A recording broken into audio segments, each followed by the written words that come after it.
Learn how you can save time and tuition dollars with Wilmington University's new Dual Credit Advantage. Go to wilmu.edu/dual credit.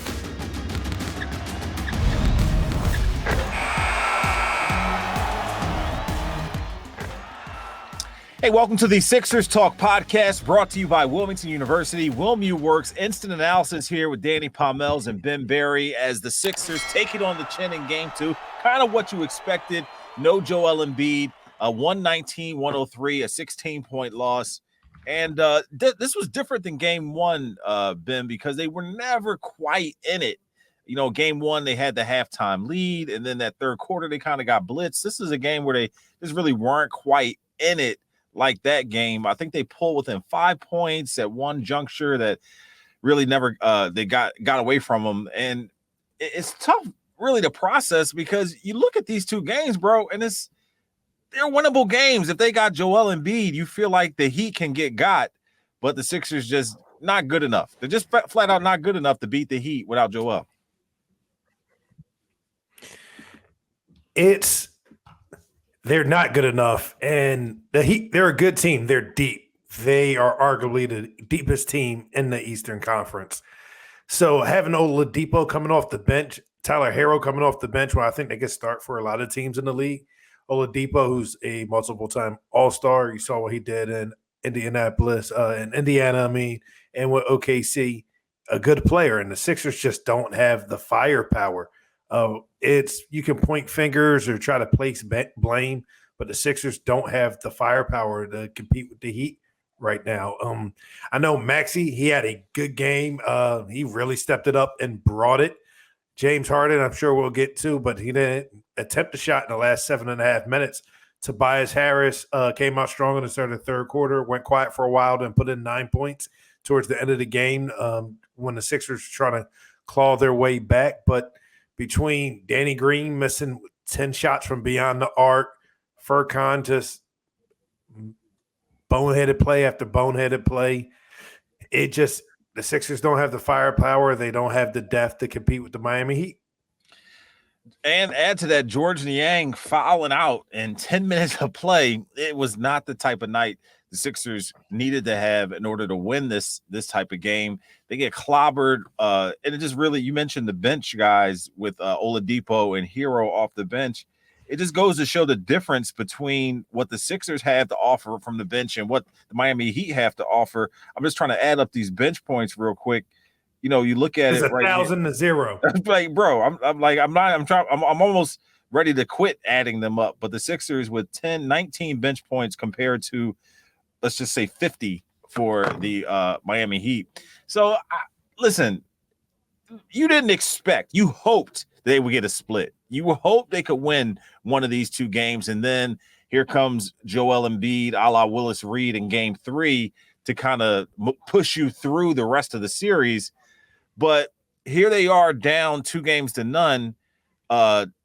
They got to win 4 of the next 5. I mean, the math is simple, but it's hard to fathom them actually pulling that off, winning 4 of the next 5 games against the Heat with just the bench issues. Forget about the starters. Forget about Joel coming back. The bench issues just continue, and Doc isn't quite pushing the right buttons. Again, DeAndre Jordan is out there. Again, you have lineups with Matisse and DeAndre out there, and Matisse is just god-awful right now and just has not been the same since he's been outed as someone, outed. Not necessarily outed. Well, yeah, outed because he came to light. He was hiding in plain sight. He was hiding in plain sight. He was unvaccinated, and all of a sudden the walls closed in on him. So yeah, he's been outed as someone who didn't get vaccinated. So it just is too many mistakes that we talked about in the last podcast. How they almost have to play perfect basketball in order to get one of these games, and we're not good enough. Not good enough at all. Matisse, Charles Barkley said it about DeAndre Jordan when DeAndre Jordan was with the Clippers. Lock him in a gym overnight and tell him he can't dunk the basketball, and you'll come back in the morning and he'll only score 6 points. Matisse, like Sixers need to work with him if he's going to have a future on this team, just to be a wing player. And I said it last pod, the best teams in the East and in the league have good, very good two-way wing players. And Matisse could be a wing player that he's outstanding defensively, but as great as he is on the offensive end, he doesn't give you anything on the defensive end. And it's mind-boggling. It's not, since it hasn't progressed yet. Danny Green just 1 for 9 from beyond the arc, and it was just ugly, brick after brick. I know I wanted the Sixers to spread the heat out, and I think they tried that at times, even though DeAndre Jordan played 13 minutes tonight, 13 minutes too many. But it wasn't working. Nang fouled out with what you said, 10 minutes left to go in the game. No, 10 minutes of total playing time, bro. He played 10 minutes of game time and fouled out in 6. Yes, exactly. He played 10 minutes of game time and fouled out. I know when he fouled out, Grant Hill wasn't sure if he fouled out or not because that's how early it was. And I'm thinking what the Sixers can do differently outside of play perfect basketball, and I'm really just struggling to come up with a solution. You know what? It's easy to see some things, and it's it's tough because in situations like this, you're without your best player, and it accentuates all the things that you don't do well, like have a good bench, like the transition defense, like just standing around on offense waiting for Harden to do something. So it accentuates all those bad things when you don't have Joel Embiid on the floor to kind of bail you out in a lot of those situations, or someone to build the offensive round, or a second guy who commands a double team. So it just puts you in a tough situation to try to, make it all work. And the Sixers have come close. They've come close to being in it and kind of, surviving the Miami Heat, but because the Miami Heat look beatable, bro. They don't look like giant killers. I know they're the 1 seed, and the Sixers, are the 4 seed, and it should be the way it has been with them winning the first 2 games at home. But they could have had one of these games, and I thought Paul Reed was a little off base after the last game where he said, if we get them on their heels, they do look beatable. He was right. They look beatable, bro. He was right until that last sentence when he said they'll fall. Or they'll crumble. Paul. Slow down now, Paul. Slow down. Right. Giving them a little bulletin board material, but it's tough because and also it accentuates how old the Sixers are and slow in some instances, like Niang and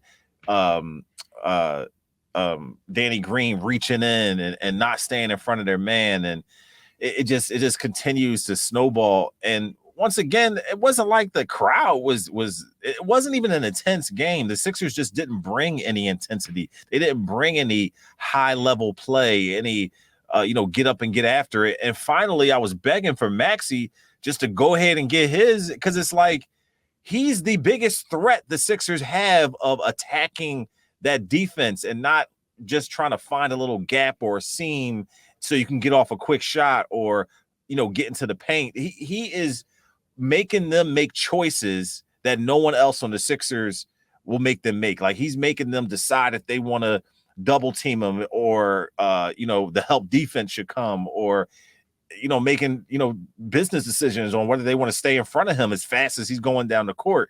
So I just would want him to be more aggressive, more consistently, especially when the team is scuffling, because no one can do what he can do. And I just want him to stop deferring so much and he did do some of that when the Sixers needed. I felt like the game was out of reach when he finally decided to step on the pedal, but more Maxey, bro.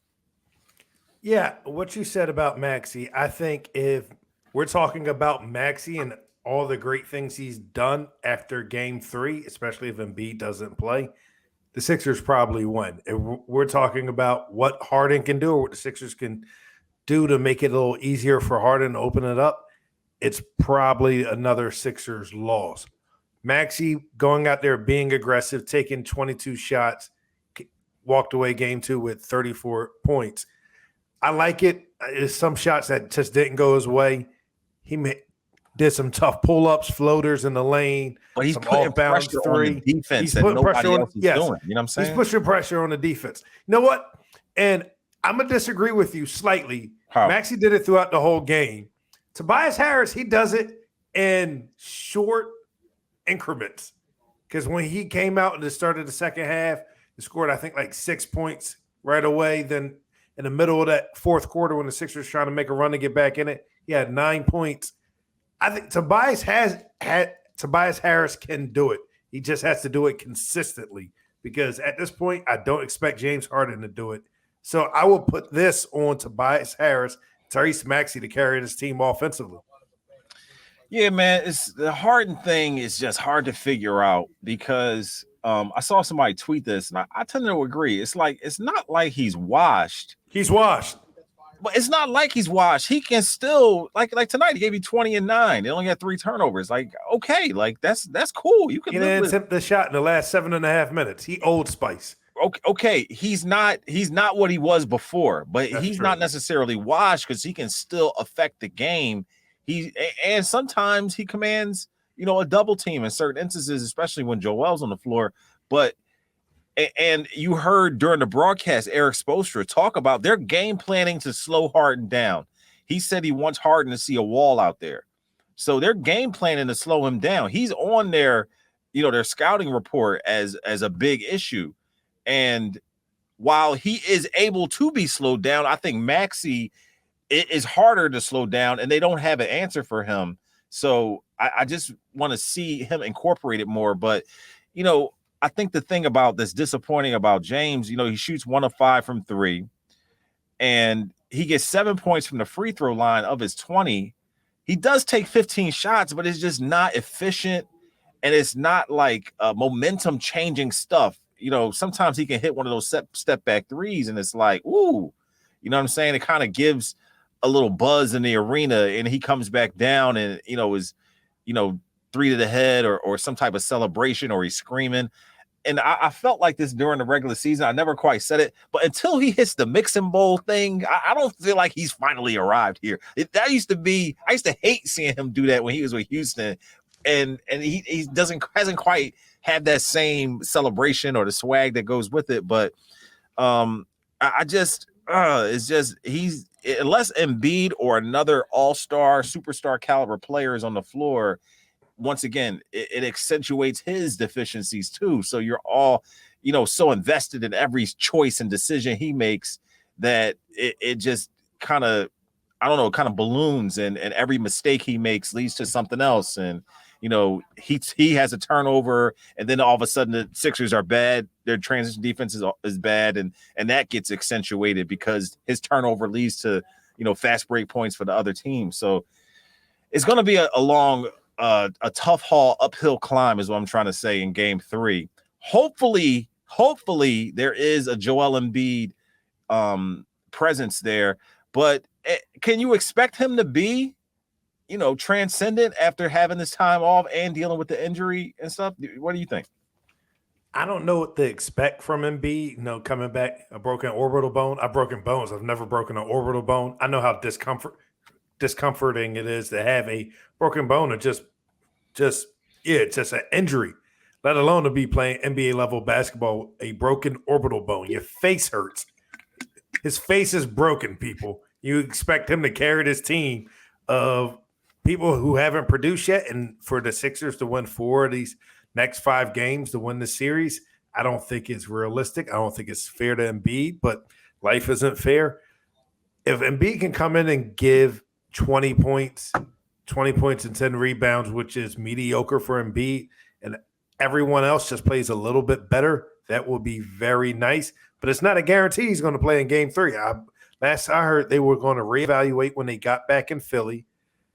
So hopefully he can play in game 3, give the Sixers 20 points, 10 rebounds, anchor in the defense, because without Embiid out there, it just shows just how unathletic, how old the team is, how poorly constructed it is. And if the Sixers don't advance after this round, a lot of changes need to be made to this roster, possibly an overhaul. Oh, wow. They're desperate right now. So if they don't win game 3, the season's over. Like they're not winning 4 in a row. So, question: is game 3 must win or pivotal? Bro, this is must win. They're not going down 3-0 to the Heat and then coming back. We talked about it in the Raptor series. No team has ever come back from down 3-0 in the NBA. Now, other leagues might be different, but in the NBA, that has never happened. So to think that it's going to happen now with a broken-faced Embiid would not be a smart bet on your part. But I anticipate if there's any opportunity for Joel to be out there on the floor, that he'll do it with a mask, with his hand wrapped up, with whatever needs to be done. If he's got to come into the arena with the whole team literally on his back, he'll be willing to do that. So it's discouraging though that they're not a good home team during the regular season. They haven't had like this fortress in South Philly like we've had in years past. So that definitely would be a concern too. The fans will be out, and it'll be such a dichotomy from what we've seen in Miami. Like, bro, I know there's other stuff to do, but the arena is empty. The arena is empty, bro. There's hardly anyone there. And not only do they show up late, they're not even coming to the games. So it'll be a big difference in South Philly when the games come back here. What are you about to say? It was the same way when they had LeBron James, Chris Bosh, and Dwayne Wade, and that team was significantly better than his current team. It's not the sports town that Philadelphia is. LA is the same way. Those sports towns are not what Philadelphia, what Boston. It's not acceptable. I don't care. No excuses. You know what? You know what those rich people in Miami care about? What you think is acceptable? Shoulder shrug. Okay. They don't rich people coming to the games. Ain't nobody. Everybody ain't rich down there. They just don't show up. Like, I can understand the Marlins games, but come on, bro. Like, don't. You know what? This is the same fan base that left the arena and then tried to get back in when Ray Allen hit the shot against the Spurs. I know a guy that left the arena and tried to get back in. And he didn't get in, did he? He did not get in. Come on, man. So before we move on, going back to Harden, and I said in previous pods, I was more vocal. You agree with me, but I was definitely more vocal on Harden needed to be more aggressive. And I think everyone would agree with that. And tonight, 15 shots and is more than 13 and 12, clearly. But the problem with him being more aggressive, if the rest of the players don't step up, is the possibility of James Harden having, that 5 for 13 night can easily it turned into 6 for 15 now, and he shoots more shots. It could be like a 9 to 25 night, which isn't good at either. I want James Harden to be more aggressive, but be efficient. And until Danny Green, 1 of 9, knocks down open shots. Matisse Thybulle, give this Sixers something on the offensive end where Niang, bro. Yeah, the Heat not even worried about Matisse Thybulle. Niang playing more than 10 minutes and hitting some shots. Until those things happen, Korkmaz hitting those shots. I think they're gonna still make James Harden beat the Heat. That's Eric Spoelstra. You mentioned it earlier. That's their philosophy. So the other guys have to knock down open shots when they get the opportunity. Yeah, man. I just I think my focus has shifted from Harden and it's on Maxey now. Like Harden doesn't have the extra gear that he needs to be what the team needs him to be. Like he's not even knocking down, like, during the regular season, he was shooting below 30% from 3, and it ain't better in the playoffs. Like, Danny, he can't get past PJ Tucker. I'm not. Now, PJ Tucker's a good defender, though. He's a good defender. James Harden should be able to get past PJ Tucker. He should, but this isn't the Harden that we have remembered. This isn't the Mohawk Harden. This ain't the Harden from Brooklyn. You know what? I feel like, playing with Kevin Durant, that can disguise a lot of things. And they have a deeper roster, some more interchangeable players. Let's say it that way. Maybe not deeper, more interchangeable players than the Sixers have. So maybe some things were disguised. But that team wasn't even that good. They were losing a lot of games. So that's true. Harden, I thought he would be better than he was in Brooklyn. He doesn't even look better. It makes me, and this is getting off topic, it makes me wonder some of those reports were true when Kyrie Irving was saying he's washed or sloppy in practice when he would go hard at him. Yeah. Hard. I do believe those that Kyrie Irving was beating them in one-on-ones and it was driving Harden crazy. Because you can see, like, obviously watching Kyrie play and seeing this version of James Harden, why would you think Harden could ever beat Kyrie in a one-on-one? Like Kyrie would have him for lunch.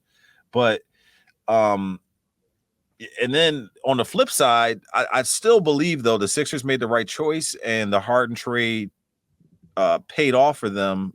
And that's paid. That idea is paid off by the fact that Ben Simmons is having his back surgery now and will be out 3 to 4 months. So why you had a reaction like that? I'm trying to be sensitive, trying to be understanding. Mental health is a serious thing. It went from I don't want to be in Philly anymore to I want my own team because I never got the chance to shine and grow on my own. Like he used Giannis as an example, and Giannis isn't scared to go to the line, isn't scared to shoot a 3-pointer. Yeah, isn't scared to improve, isn't scared to work on it. Yeah. Then it was he wanted to trade. I'm not coming to practice. I'm not coming to training camp. Came to training camp. Then it was mental health stuff. The Sixers backed him. He still was not all that forthcoming with the team. He gets traded to Brooklyn. Or he said when he gets traded, he'll need a couple of weeks to ramp it up. He'll be ready to play. He gets traded to Brooklyn. What didn't expect him to play when the Brooklyn came back to Philly. Then it was the back issue again. Maybe he could play in game 3. He's definitely aiming for game 4, which was only 2 days apart. Doesn't play in game 3, doesn't even come to the arena in game 4. And Steve Nash and the Nets were saying like they had no reason to believe that Ben Simmons was going to play in that series. Last week, after they got eliminated, his representatives or the story came out that the stress from just the mental health struggles he's going through affects his back. And now it's just the surgery. And I don't want to say anyone's faking. I hope he's fully healthy. He can play again because I'm not that petty or I don't hold grudges like that. It's just, it's sad. Exhausting. You're worn out, bro.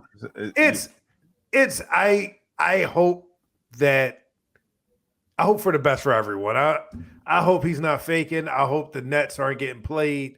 I hope they're not just looking for excuses because I definitely think however this plays out will be in the next collective bargaining agreement. Oh man. I don't want to go in on Ben. I think you said it well. I just think that them getting out from under that, regardless of what version of Harden you're getting, was the smart move. You obviously let go of Ben's money. Harden's on a 1-year deal next year, so you're free and clear. But I'm focused on this game 3. I'm thinking about how the Sixers can bounce back. And it's going to take a team effort, number one. Joel's not going to be – you can't expect him to be, what he was in the regular season or what he was in the playoffs before the injury. Just one game back, like being back that one game, and then all of a sudden he's what he was before. So I'm curious, though. Do you feel like they can actually win game 3? Is that a game you feel like they can get under their belt with or without Joel, or if Joel's not on the floor, you can forget about it? Man, I haven't seen anything from game 1 or 2 that would suggest that they can win game 3 from game 1. Maybe something happened in game 1. They were able to. No, stop it. The first half, stop it. The second stop quarter, it, Danny. No. There's nothing I've seen from game 1 or 2 that would suggest they can get a win against this Heat team. Maybe if guys start shooting, maybe they shoot lights out for one game. Maybe, especially if Embiid doesn't play. If B comes back, maybe they can get 2 games and get up to a game 6. But I'm not optimistic right now. Yeah, it's tough, bro. There's no more meat on the bone for me. I said all I can say. I just do we need to talk about Doc Rivers at all? Or kind of same feelings from last game? he told us that we would see DeAndre Jordan, and we better get used to it because I thought it was weird. How about that? He said the players actually co-signed, like we want DeAndre. Like forget about what the fans are saying. He said the players actually co-signed the wanting DeAndre. They co-signed. I'd be intrigued. I would like a vote to know. I don't need a vote. I'm intrigued to know who co-signed that and who didn't co-sign it. DeAndre, because we recorded the last pod before Doc Rivers spoke, and you sent me the text afterwards that Doc Rivers said that that DeAndre Jordan would start again in game 2. And I'm just thinking, yo, Doc, what are you doing? But as a lot of people have said, that Doc has earned the right to not be questioned, and that's why he's been so aggressive and just argumentative recently. I hope that Doc I hope that people don't I don't know how to word it. I hope that Doc figures it out, or he doesn't get blamed as much as he has for other playoff losses for this. Like missing star player, arguably he's got a built-in excuse. He has a built-in excuse, but the way he's going about things hasn't helped with how just angry and upset he's been with the media when the media has been pretty nice to him overall, I feel like, throughout his career. But I hope he is able to figure it out. Hey, man, we appreciate everyone for listening to Sixers Talk Podcast. Ben, take it away. Hey, thanks for listening to Sixers Talk Podcast, presented to you by Wilmington University. Wilm U Works. I'm Ben Berry. That's Danny Pommells. Follow him on Twitter at Danny Pommells. Danny, what's your IG? D Pommells NBCS. There you go. D Pommells NBCS. Me, Twitter. I am Ben Berry. We'll be back with a new Sixers Talk podcast after Game 3. Danny's also. It's going to be me and a special guest who I don't know at the moment. Follow it. Hey, I'm just being honest with the fans. So maybe we'll get more viewers because you're not here. Maybe we'll get less because they stuck with me. Who knows? But new podcast Friday after Game 3. Check us out. Also, YouTube. Check out the pod on YouTube for everyone that watches. Thank you for the love, the comments, and the likes. We'll catch you next time.